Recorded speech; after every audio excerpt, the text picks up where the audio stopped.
the IMF will cooperate with what many of the Western news sources call a China-led Asian Infrastructure Investment Bank. That is the AAIB. Has 30 members and is a development bank similar to the World Bank. So this means that these countries are on the move. The U.S. had objected to it, but they have nothing to say about it. Countries have until the 30th of March to decide whether to seek membership there, as well as the UK and other nations backing the venture, including New Zealand, Germany. And this is all of the financial houses there, Italy and France. And the Mrs. Lagarde was speaking at the open of the China Development Forum in Beijing. Said she believes that the World Bank would cooperate with this establishment. China established Asian Lending Institution in 2014 and put up the initial $50 billion in capital, that is 33.5 billion pounds. So thus they are off to new solutions. Let me finish this up and we'll go to the numbers, as one would say here. And let me just check very, very quickly here to make sure we got everybody. We reported the OPEC story about the oil pricing coming back. It will not be coming back soon. And AT&T lost $40 million due to a legal error. Not seen this story before. In a patent ruling. The giant lost $40 million after its lawyers did not read key documents in time and subsequently failed to submit an appeal in the patent case. That's what's called legal malpractice, and most people in the U.S. are never confronted with legal malpractice, and of course legal malpractice insurance is almost non-existent as to, say, medical malpractice, but it does happen out there. The court said 18 staff could not have seen the documents and did not. AT&T said it was inexcusable neglect. An appeal court ruled the firm missed the 30-day window to file an appeal.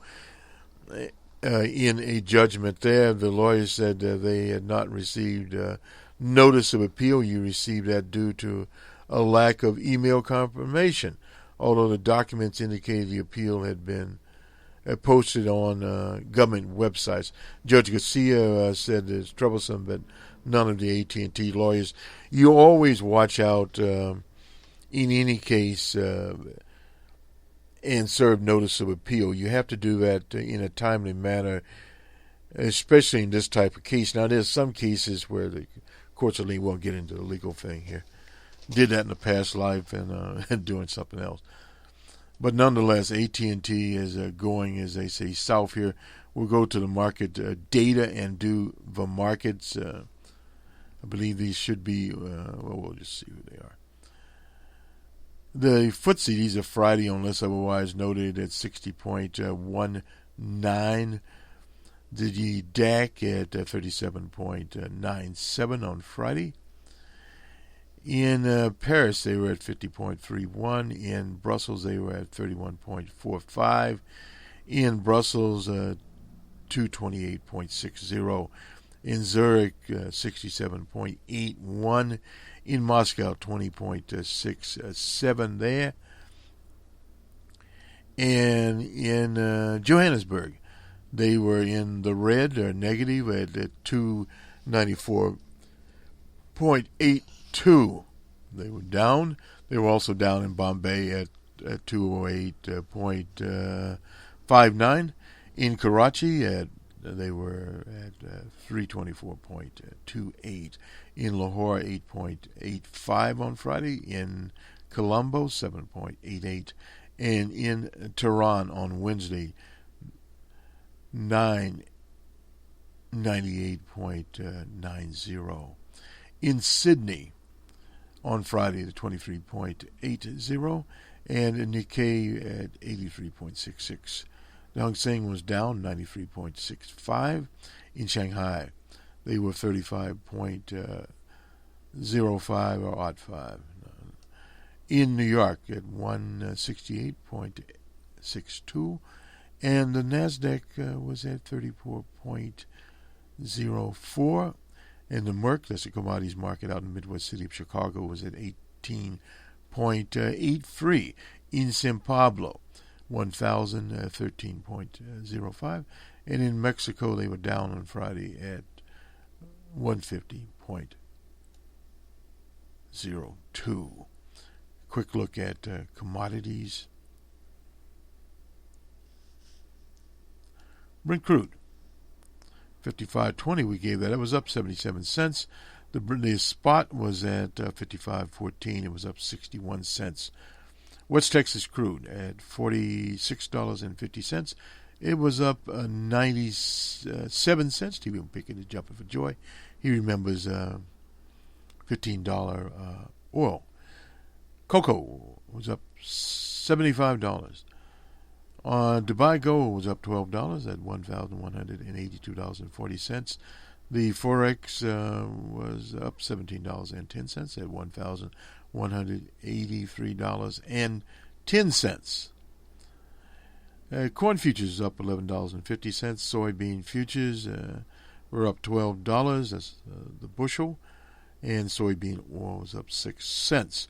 Wheat futures were up $18. Sounds like the farm report when I lived in Chicago. Nonetheless, this will do it to us. On to Chairman Janet Yellen in her news conference last week. For those in business, make it a productive week. And for the consumer, obviously keep your eyes on the prize as the AIG stockholders did. Good day. As you know, the Federal Open Market Committee this afternoon reaffirmed the current 0% target range for the federal funds rate. We also updated our forward guidance indicating that an increase in the target range for the federal funds rate remains unlikely at our next meeting in April. With continued improvement in economic conditions, however, we do not want to rule out the possibility that an increase in the target range could be warranted at subsequent meetings. Let me emphasize, however, that the timing of the initial increase in the target range will depend on the committee's assessment of incoming information. Today's modification of our guidance should not be interpreted to mean that we have decided on the timing of that increase. In other words, just because we remove the word patient from the statement doesn't mean we're going to be impatient. Moreover, even after the initial increase in the target funds rate, our policies remain highly accommodative to support continued progress toward our objectives of maximum employment and 2% inflation. I'll come back to today's policy decisions in a few moments, but first I'd like to review economic developments in the outlook which formed the basis for our policy decisions. We've seen continued progress toward our objective of maximum employment. The pace of employment growth has remained strong, with job gains averaging nearly 290,000 per month over the past 3 months. The unemployment rate was 5.5% in February. That's 0.3 lower than the latest reading available at the time of our December meeting. Broader measures of job market conditions, such as those counting individuals who want and are available to work, but have not actively searched recently, and people who are working part-time but would rather work full-time, have shown similar improvement. As we noted in our statement, slack in the labor market continues to diminish. Meanwhile, the labor force participation rate, the percentage of working-age Americans either working or seeking work, is lower than most estimates of its trend, and wage growth remains sluggish, suggesting that some cyclical weakness persists. So considerable progress clearly has been achieved, but room for further improvement in the labor market continues. We continue to expect sufficient underlying strength in economic growth to support ongoing improvement in the labor market.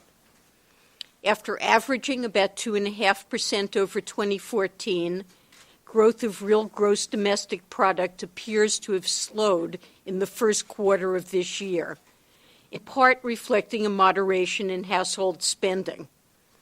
In addition, the recovery in the housing sector remains subdued, and export growth looks to have weakened. Looking ahead, however, the committee continues to expect a moderate pace of GDP growth with robust job gains and lower energy prices supporting household spending. Inflation has declined further below our longer-run objective, largely reflecting the lower energy prices I just mentioned.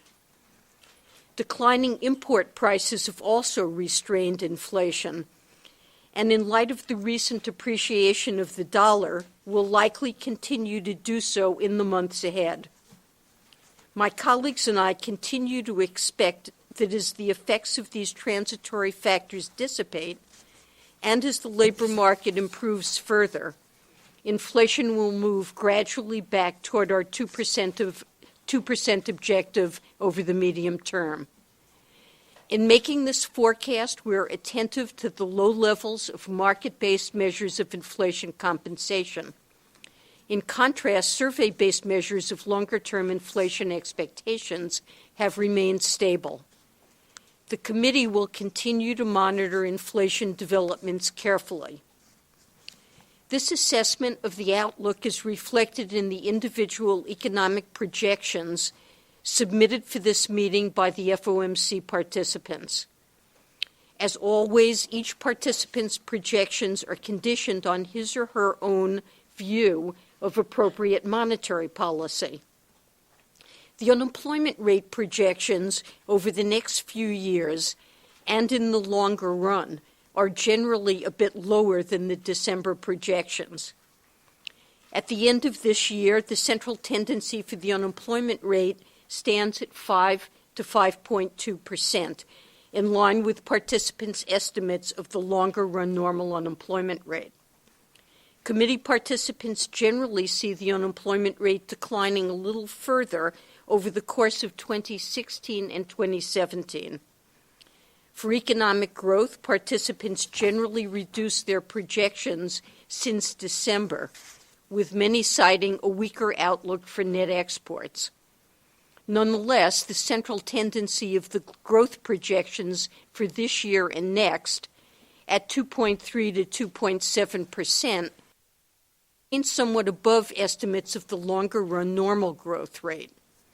Finally, FOMC participants project inflation to be quite low this year, largely reflecting lower energy and import prices. The central tendency of the inflation projections for this year is now below 1%, down noticeably since December. As the transitory factors holding down inflation abate, the central tendency rebounds to 1.7 to 1.9% next year and rises to 1.9 to 2% in 2017.